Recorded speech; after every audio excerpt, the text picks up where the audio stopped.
There's a moment when the world slows down, when the stove flame cradles a pan, the ambiance of your kitchen a melody, and the smell of food entices your senses with utter delight when a meal is prepared. In those moments when we dine, share, and savor, food becomes more than nourishment. It becomes a connection weaved between people, memories born that keep into dark times. Food has the unique power to heal. And so, are you listening? Hello, my name is Kathleen Balaban. And I'm Ryan O'Sullivan. And this is Are You Listening, produced by RUTV. Our cultural dishes remind us that we are not alone, that even in the simplest meal, there is an invitation to share, to connect, to belong. For myself, my family, while being from many different cultures, including German, Irish, and even Polish, wherever my family is in the world, we're able to find a bond through Polish pierogi, so that even when we are apart, we appreciate our ancestors and the love that goes into each piece of this delicious food. We wanted to explore the importance of something as simple as a meal. Redondo Beach has a strong Irish community, and I got to speak to 82-year-old Irish Catholic nun, Sister Kathleen Flanagan, who told us about her experience with her family and how it's bonded with food. When my mother came from Ireland and her sister came around the same time, they did work in houses, but when they started to cook, it was always Irish bread. Our generation came. My mother always taught us how to make Irish bread. You have to make it in an iron frying pan. My mother always said this is how her mother did it. And as time went on, the rest of us also started to make an Irish bread.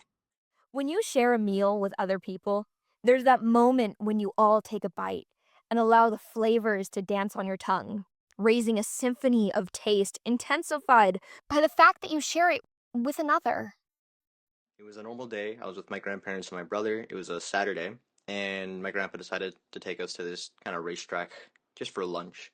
And we probably had the best dish of our lives. Me and my brother thought it was delicious. I thought it was delicious, even though I only got chicken tenders. It was probably the best chicken tenders I've ever had in my life.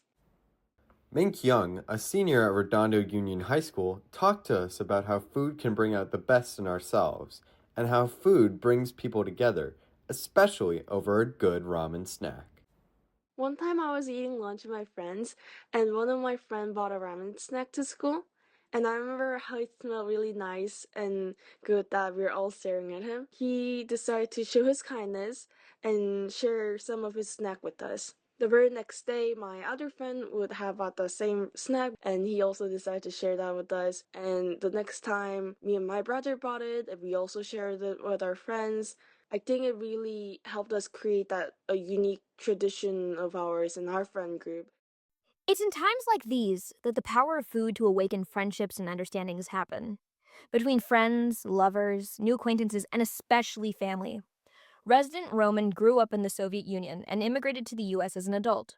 He told us that in Russian culture, food is an important cornerstone of connection, describing a tradition that brought his family together every year. We used to live in the middle of the city in an apartment, so we couldn't have open fire and fry shish kebabs on the grill.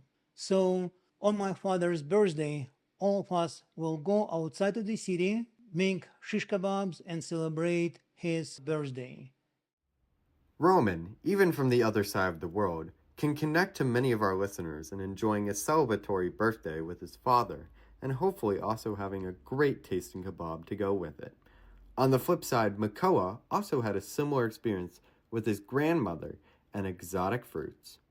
My nonna, she makes this thing called heavenly hash. It is cake batter with a bunch of different fruits like cherries, pineapple, all put together in this giant dish. It is the best thing in the world. My nonna got it from her mom, and then she hasn't passed it on just yet, but she does have the recipe. She does share it with us. What it means to me is just love. The love and caring and the absolute spoiledness of me and my cousins and my brother. It's just amazing. It's an amazing dish from an amazing person. Food has always been more than what's on the plate. It's the care in the preparation, the thought intended with each ingredient, and the joy associated with flavor. It's love made tangible, passed hand to hand, generation to generation, and heart to heart. So the next time you sit down to a meal, whether it's a quick bite or a family feast, pause for a moment. Reflect on the journey it took to get to your plate, the hands that prepared it, and the ways in which it connects you to the past, the present, and the people you hold dear. Today's episode was written by myself, Ryan O'Sullivan, Anaaiah Folks, Kathleen Balaban, and edited by Aidan Thompson. Food is more than what we just eat. It's how we remember, how we share, and how we love. Thanks for joining us today. And remember, every meal is a story waiting to be told.